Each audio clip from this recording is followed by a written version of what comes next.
Greetings everyone. நம்ம daily competitive exam point of வியூல Hindu paper பார்த்துட்டே இருக்கோம். இன்னைக்கு என்ன இம்பார்ட்டன்ட் ஆர்டிகல்ஸ் இருக்கு அப்படிங்கிறத பார்ப்போம். ஸோ இன்னைக்கு டேரெக்டாக போனோம்னா எடிட்டோரியல் பேஜுக்கு போயிடலாம். ஓகேங்களா? ஸோ எடிட்டோரியல் பேஜில் என்ன கொடுத்துருந்தாங்கன்னா நமக்கு ஆல்ரெடி இதே எடிட்டோரியல் பேஜில் நம்ம டிஸ்கஸ் பண்ண ஒரு விஷயம் தான் மென்சுரல் லீவ் அப்படிங்கிற ஒரு விஷயம். ஓகேங்களா? பெண்களுக்கு மாதவிடாய் காலத்தில் ஒவ்வொரு மாதத்துக்கும் விடுமுறை அப்படிங்கிறத பற்றி முன்னாடியே நம்ம இதை பற்றி டிஸ்கஸ் பண்ணியிருக்கோம். ஸோ அந்த ஆர்டிகல் முன்னாடி டிஸ்கஸ் பண்ண ஆர்டிகல் என்ன சொல்லியிருப்பாங்கன்னா அந்த மென்சுரல் லீவ் அப்படிங்கிறது தேவையற்ற ஒரு விஷயம் அப்படிங்கிறத ஒரு ஃபீமேல் ஆத்தர் தான் அதை வந்து கொடுத்துருப்பாங்க. ஓகேவா? ஸோ அது வந்து எக்ஸ்ட்ரீம் பாயிண்ட் ஆஃப் ஃபெமினிசம் அந்த மாதிரியான கருத்துக்களை வந்து சொல்லியிருப்பாங்க. அதே மாதிரி இந்த மென்சுரல் லீவ் அப்படிங்கிறது ஒரு இப்போதைக்கு தேவைப்படாத விஷயம். அது வந்து பேக்வேர்டா இழுத்துட்டு போகும் பெண்களை அப்படிங்கிற மாதிரியான ஒரு கண்ணோட்டத்தில் எழுதியிருப்பாங்க. ஓகேவா? ஸோ இதில் என்ன சொல்லியிருக்காங்கன்னா அதுக்கு ஆப்போசிட்டா ஃபாரா எழுதியிருக்காங்க. இதில் என்ன சொல்லியிருப்பாங்க அப்படின்னா இந்தியாவில் இந்த மென்சுரல் லீவ் கொண்டு வரதுக்கு என்ன மாதிரியான சட்டங்களை வந்து இந்த மசோதாக்களை வந்து ப்ரொபோஸ் பண்ணியிருக்காங்க. இந்தியாவில் ஆல்ரெடி எங்கெல்லாம் அது நடைமுறையில் இருக்கு, உலக நாடுகளில் எங்கெல்லாம் நடைமுறையில் இருக்கு, அதுதான் வந்து சொல்லியிருப்பாங்க. ஓகேவா? ஸோ இந்தியாவில் ப்ரொபோஸ் பண்ணப்பட்ட இந்த பில்ஸ்லாம் எடுத்து பார்த்தோம்னா, மசோதாக்களை எடுத்து பார்த்தோம்னா எல்லாமே தனிநபர் மசோதாக்களா இருக்கு. ஓகேங்களா?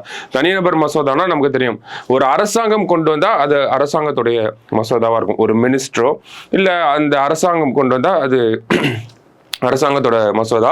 தனிநபர் மசோதானா ஒரு எம்பி கொண்டு வரதுதான் அதை நம்ம தனிநபர் மசோதாவா சொல்றோம். ஓகேங்களா? ஸோ அப்ப அந்த மாதிரி தனிநபர் மசோதா நிறைய வந்திருக்கு. ஓகேங்களா? பார்த்தோம்னா நமக்கு எடுத்தோடனே பார்த்தோம்னா நமக்கு இங்க இருந்தே கொடுத்துருப்பாங்க. ஒரு ஆர்டர் வைஸ் போகணும் அப்படின்னா நமக்கு 2017 ஆரம்பிச்சிருக்கு. ஓகேங்களா? அருணாச்சல பிரதேசத்தை சேர்ந்த ஒரு எம்பி ஆரம்பிச்சிருப்பாங்க. அடுத்தது பார்த்தோம்னா சசி தரூர் அவர்கள் வந்து கொண்டு வந்திருப்பாங்க.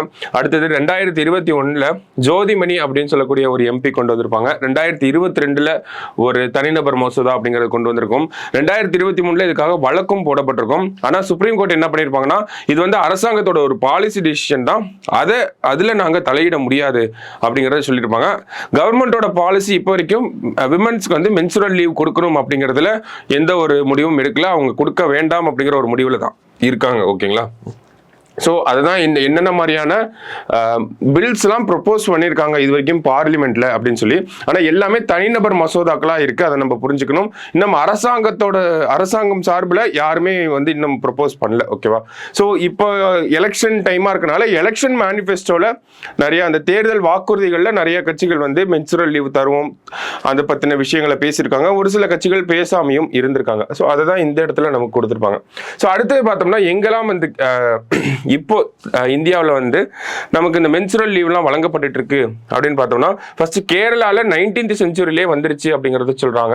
1912 எக்ஸாம்ஸ் எழுதக்கூடிய உங்க மாணவர்களுக்குலாம் வந்து மென்சுரல் லீவ் அப்படிங்கறத கொடுத்துருக்காங்க. ஓகேங்களா? அடுத்ததா பார்த்தோம்னா சமீபத்தில் பார்த்தோம்னா நமக்கு கேரளா யூனிவர்சிட்டியில் வந்து கொடுத்துட்டு இருப்பாங்க. 1992 பீகார்ல எம்ப்ளாயிஸ்க்கு வந்து மென்சுரல் லீவ், கவர்மெண்ட் எம்ப்ளாயிஸ்க்கு வந்து மென்சுரல் லீவ் அப்படிங்கறத கொடுத்துருந்தாங்க. Kerala 2023 menstrual and maternity leave அப்படிங்கறத 18 வயசு மேல இருக்கக்கூடிய எல்லாருக்கும் வந்து கொடுத்துருக்காங்க. ஓகேங்களா? ஸோ இந்த மாதிரி ஒவ்வொரு ஸ்டேட்டும் தனித்தனியா ஒரு சில விஷயங்கள் பண்ணியிருக்காங்க. சமீபத்தில் கூட பஞ்சாப் யூனிவர்சிட்டியில மென்சுரல் லீவ் அப்படிங்கறத சொல்லியிருந்தாங்க. ஓகேங்களா? போன மாசம் சொல்லியிருந்தாங்க. அது கூட நம்ம 1 மார்க்கா பார்த்துருப்போம். ஓகேங்களா? ஸோ இந்த மாதிரி ஒவ்வொரு ஸ்டேட்ல ஒவ்வொரு விதமான நடைமுறைகள் இருக்கு. அப்போ சென்ட்ரல் லெவல்ல தான் ஒரு லெஜிஸ்லேஷனை கொண்டு வரணுங்கிற எந்த ஒரு கட்டாயமும் கிடையாது. ஸ்டேட் லெவல்ல கூட மென்சுரல் லீவுக்கான லெஜிஸ்லேஷனை கொண்டு வரலாம் அப்படிங்கிறதா நம்ம இந்த ஒரு பாயிண்ட்ல இருந்து புரிஞ்சுக்கிறோம். ஓகேங்களா? ஏன்னா கேரளா 1912 பண்ணாங்க, கேரளா யூனிவர்சிட்டியில போன வருஷம் பண்ணியிருப்பாங்க, இந்த வருஷம் பஞ்சாப் யூனிவர்சிட்டியில பண்ணியிருக்காங்க, பீகார்ல 1992 கவர்மெண்ட் எம்ப்ளாயிஸ்க்கு வந்து அந்த மென்சுரல் லீவ் அப்படிங்கிறத கொடுத்துருக்காங்க. ஸோ இந்த மாதிரிலாம் இருக்கனால நேஷனல் லெவல்ல பண்ணணுங்கிற அவசியம் கிடையாது. ஸ்டேட் லெவல்ல இந்த ஒரு சேஞ்சஸ் கொண்டு வந்தாலே அதை நேஷனல் லெவலுக்கு நம்ம எடுத்துட்டு போக முடியும். ஏன்னா ஹெல்த் அப்படிங்கிறது ஸ்டேட் கவர்மெண்ட் கண்ட்ரோல்ல தான் இருக்கு. ஓகேங்களா? ஸோ அது ஹெல்த்ங்கிற அடிப்படையிலையும் நம்ம பார்க்கலாம், இல்ல விமன்ஸோட எம்பவர்மெண்ட் அப்படிங்கிற அடிப்படையிலையும் பார்க்கலாம். நம்ம முன்னாடி பார்த்த ஆர்டிகல்ஸ், முன்னாடி பார்த்த எடிட்டோரியல் மாதிரி அது விமனை வந்து அப்கிரேட் பண்ணாது, டவுன் கிரேட் தான் பண்ணும் அப்படிங்கிற ஒரு பாயிண்ட் ஆஃப் வியூ ஃபெமினிஸ்ட்லாம் வைக்கிறாங்க. ஸோ அந்த ஒரு கண்ணோட்டத்தையும் நம்ம எடுத்துட்டு போகலாம். சரிங்களா? ஸோ இன்டர்நேஷனல் லெவலில் பார்க்குறப்ப நம்ம முன்னாடியே டிஸ்கஸ் பண்ணியிருந்தோம், ரஷ்யன் ரெவல்யூஷன் 1917 ரஷ்யன் ரெவல்யூஷன் வந்திருக்கும். அதுக்கப்புறமா தான் என்னாச்சு அப்படின்னா இந்த மென்சுரல் லீவ் அப்படிங்கிற கான்செப்டே எலாபரேட் ஆக ஆரம்பிச்சது. ரஷ்யன் ரெவல்யூஷன் வந்து அதுக்கப்புறமா இருக்கக்கூடிய அமைஞ்ச அந்த ஒரு அரசாங்கம் தான் ஃபர்ஸ்ட் இன்டர்நேஷனல் லெவலில் விமென்ஸுக்கு மென்சுரல் லீவ் அப்படிங்கிறத கொடுத்துருப்பாங்க. ஓகேங்களா. ஸோ அதுக்கப்புறம் பார்த்தோம்னா ஜப்பான்ல 1947 Indonesia, south Korea, Taiwan, Vietnam இந்த மாதிரி சவுத் ஈஸ்ட் ஏஷியன் நேஷன்ஸ் எல்லாத்துலயும் இருக்கு. பட் ஸ்டில் வெஸ்டர்ன் கண்ட்ரீஸ்ல வந்து இந்த மென்சுரல் லீவ் அப்படிங்கிற கான்செப்ட் அந்த அளவுக்கு பிரபலமா இல்லை. ஓகேவா. ஸோ இன்டர்நேஷனல் லேபர் ஆர்கனைசேஷன் அவங்க ஒரு ரிப்போர்ட்ல என்ன சொல்லியிருக்காங்கன்னா 2003ல விமன்ஸ் இன்டர்நேஷனல் லேபர் ஆர்கனைசேஷன் என்ன சொல்லியிருக்காங்கன்னா இன்டர்நேஷனல் கண்ட்ரீஸ்லாம் வந்து மென்சுரல் லீவ் அப்படிங்கிறத ரெகக்னைஸ் பண்ணணும் அப்படிங்கிறது இன்டர்நேஷனல் லேபர் ஆர்கனைசேஷனோட ஒரு பாயிண்ட் ஆஃப் வியூவா இருக்கு. ஓகேங்களா. ஸோ இதெல்லாம் தான் நமக்கு இந்த இடத்துல எங்கெல்லாம் இருக்கு, எங்கெல்லாம் எந்தெந்த கண்ட்ரீஸ் எல்லாம் இருக்கு நினைச்சா கொண்டு வர முடியும் அப்படிங்கிற ஒரு பாயிண்ட் ஆஃப் வியூ தான் எழுதியிருக்காங்க.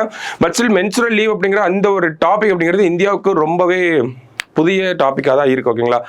என்ன அப்படின்னு பார்த்தோம்னா அந்த மென்சுரல் லீவ் அப்படிங்கிறத நம்ம எப்படி கொடுக்க போறோம், ஸ்டூடெண்ட்ஸ்க்கு எப்படி கொடுக்க போறோம், எம்ப்ளாயிஸ்க்கு எப்படி கொடுக்க போறோம், இது எல்லா எம்ப்ளாயிஸ்க்குமே பொருந்துமா, அந்த மாதிரி நிறைய கேள்விகள் இருக்கு.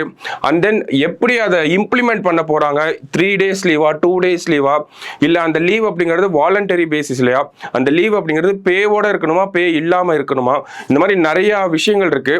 அதே மாதிரி நிறைய ரிப்போர்ட்ஸும் இருக்கு. என்ன அப்படின்னு பார்த்தோம்னா விமன் வந்து மென்சுரல் டைம்ல ஒர்க் பண்றதுக்கும் அந்த அந்த ஒர்க் எஃபிஷியன்சி அப்படிங்கிறது கம்மியாகுது அப்படிங்கிறத சொல்றாங்க. அதே மாதிரி அவங்களுக்கு லீவ் கொடுத்துட்டு அதுக்கப்புறம் அவங்களை வந்து ஒர்க் பண்ண வச்சோம் அப்படின்னா அந்த எஃபிஷியன்சி அப்படிங்கிறது இன்னும் அதிகமாகுது அப்படிங்கிறதையும் சொல்ல வராங்க.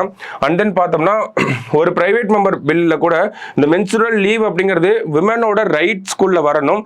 அந்த மென்சுரல் லீவை ஒரு ஆர்கனைசேஷன் கொடுக்கல அப்படின்னா அது வந்து செக்ஸுவல் ஒர்க் பிளேஸ் ஹராஸ்மெண்ட்டா அதை நம்ம கன்சிடர் பண்ணணும் அப்படிங்கிறத சொல்றாங்க. ஓகேவா. ஸோ இந்த மாதிரி நிறைய விஷயங்கள் இதை சுற்றி இருக்கு. ஓகேவா. ஸோ இது வந்து ரொம்ப இன்ஃபான்ட் ஸ்டேஜில் இருக்க இந்த ஒரு டாபிக் இன்னும் நல்லா எவால்வ் ஆகும். ஒவ்வொரு டைமும் எவால்வ் ஆகுறப்ப நம்ம டிஸ்கஸ் பண்ணுவோம். சரிங்களா. ஸோ அடுத்த ஆர்டிக்கலுக்குள்ள போகலாம். இது ஒரு மேஜர் டாப்பிக்காக இருந்துச்சு. அதுக்கப்புறமா தமிழ்நாடு ரிலேட்டடாக ஒரு 2 விஷயம் இருந்துச்சு.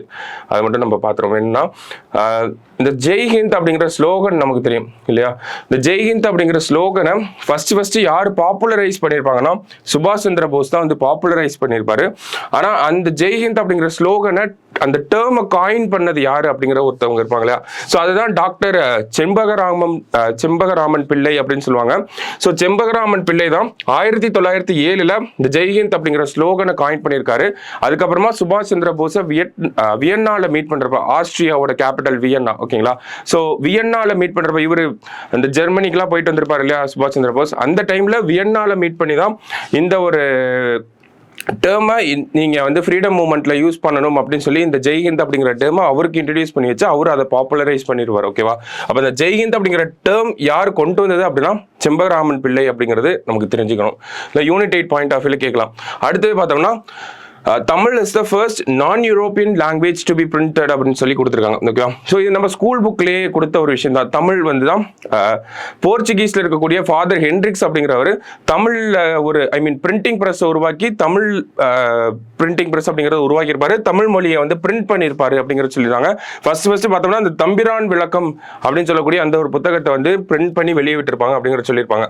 ஸோ இந்தியாவிலேயே ஃபர்ஸ்ட் நான் யூரோப்பியன் லாங்குவேஜ் இந்தியாவிலேயே முதல்ல எந்த மொழி பிரிண்ட்டுக்கு போச்சு அப்படின்னா அது தமிழ் மொழி தான். ஓகேங்களா. ஸ்கூல் புக்லேயே இருக்கக்கூடிய ஒரு விஷயம் தான். ஓகேவா.